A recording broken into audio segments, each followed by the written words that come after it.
Dan puncak kesombongan, kata Nabi, puncak sombong paling tinggi adalah melalaikan sholat. Itu orang paling sombong itu, orang yang tidak mau sholat. Ada di sini malah sholat? Ada? Ada? Ibu-ibu paling sering tidak sholat kapan? Kalau selesai haid. Nabi bilang suaminya, kenapa belum pakai sholat? Biasanya 5 hari, ini kok 7 hari belum sholat. Apa Nabi bilang? Ih, orang belum bersih. Bohong kamu, masih ada sedikit-sedikit. Kau bohongnya? Apa bohong? Saya kasih lihat kok. Ini. Apa mau dikasih lihat? Kapan lah ini ibu-ibu banyak dah sholat? Gara-gara apa? Make up. Nah kira bukan tembok coklat, biru, abu-abu, keren. Beleng-beleng. Mana lebih parah? Itu nak kasih lebih lagi. Ada lagi model baru nih itu ibu kuliah itu anunya rumah tangga nak kasih lebih sedikit. Saya bilang apa lagi lebihnya itu? Dia bilang anu Ustaz supaya seperti artis Korea. Betul dia bilang artis Korea baru dimasuki tinggal.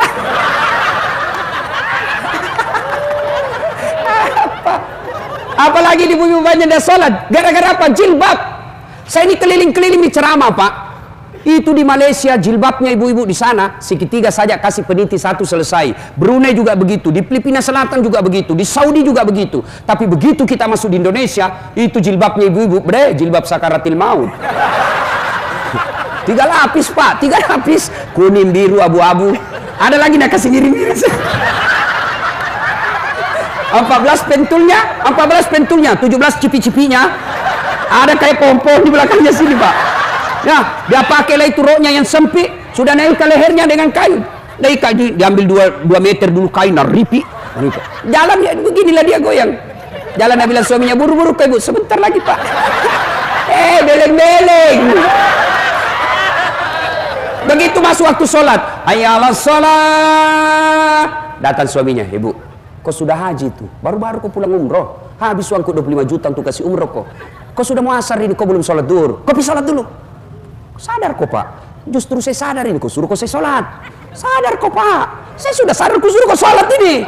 Kok anda lihat di jilbabku 1 jam dipakai. Semua ini. Ayo, baik Pak, demi Allah.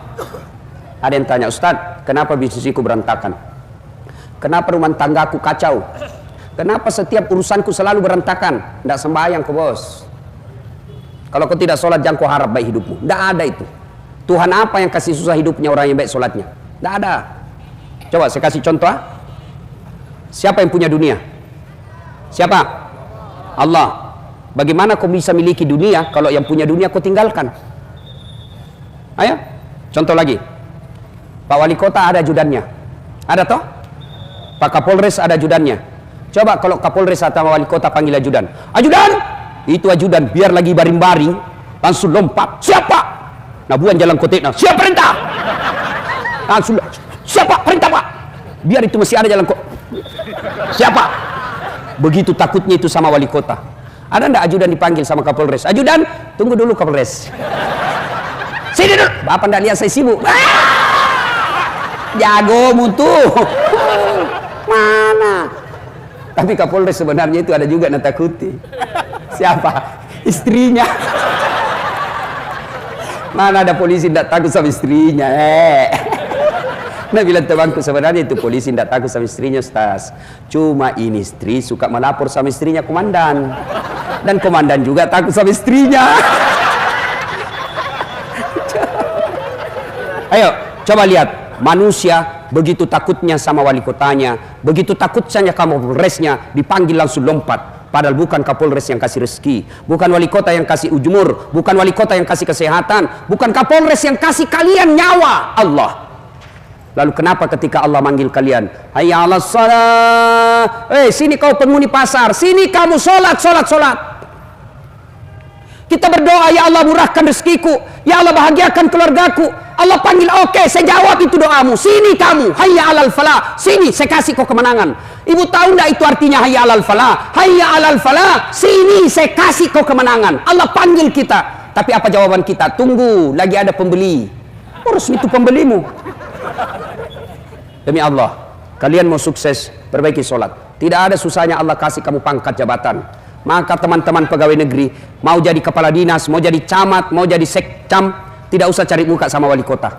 Wali kota sudah ada mukanya, bapak juga sudah punya muka. Ada juga itu pegawai negeri kalau di depannya wali kota mereka yang tidak punya harga diri saja. Ya, siapa?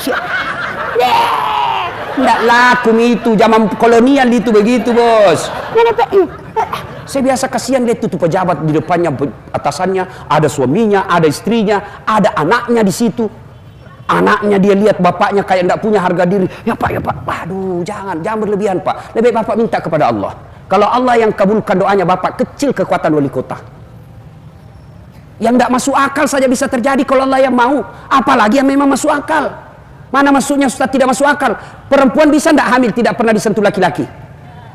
Hah? Pernah tidak perempuan hamil tidak pernah disentuh laki-laki? Tidak masuk akal. Tapi kalau Allah yang mau, Siti Maryam hamil tidak pernah disentuh laki-laki, lahir Isa alaihissalam. Maka adik-adik sekalian yang sudah sarjana sampai sekarang tidak dapat kerja, kau sholat dengan baik. Manfaatkan akhir Ramadan. Ngadu kau kepada Allah, bos. Minta kau kepada Allah. Berdoa kau dalam sholatmu.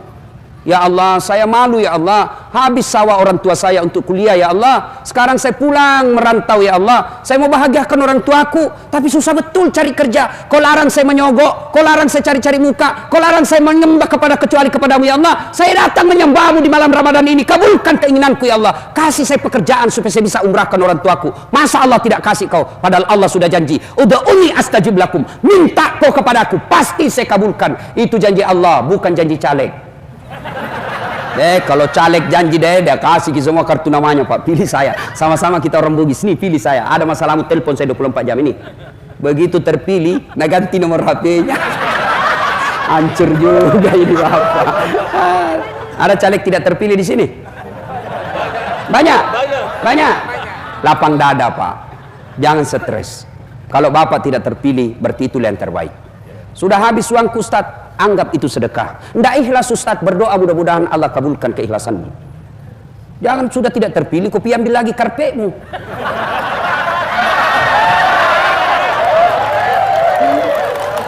Ya, ayo sedekah.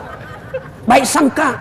Saya dulu tamat SMA daftar tentara, mau jadi polisi, tentara penerbang. Begitu tes fisik tidak lulus. Kenapa? Ceper. Udah cukup tinggiku.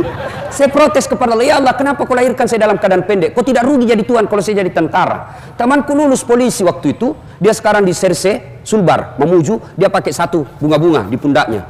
Saya lulus jadi ustadz pakai baret putih.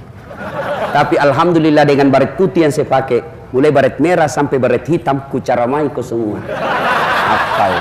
Allah kasih yang terbaik bos. Jangan kau sangka buruk. Sudah macalek kau gagal, sangka baik. Allah kasih kau waktu 5 tahun lagi sosialisasi.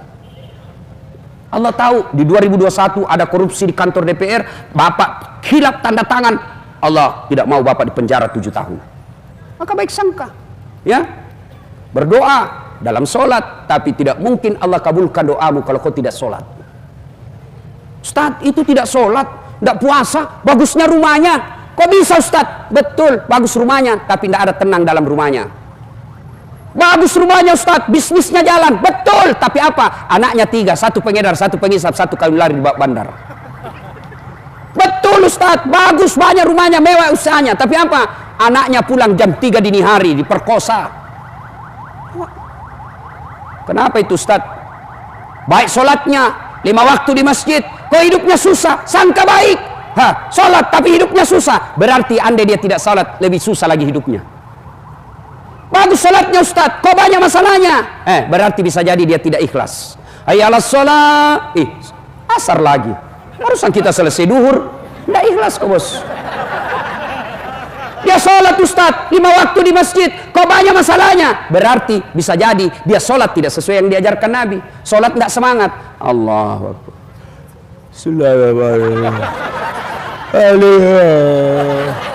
Ya kena Isra. Biar pantanan aku kunci juga. Sama aja aku sembahyang begitu. Ada juga orang sembahyang kan tidak semangat sekali. Salam.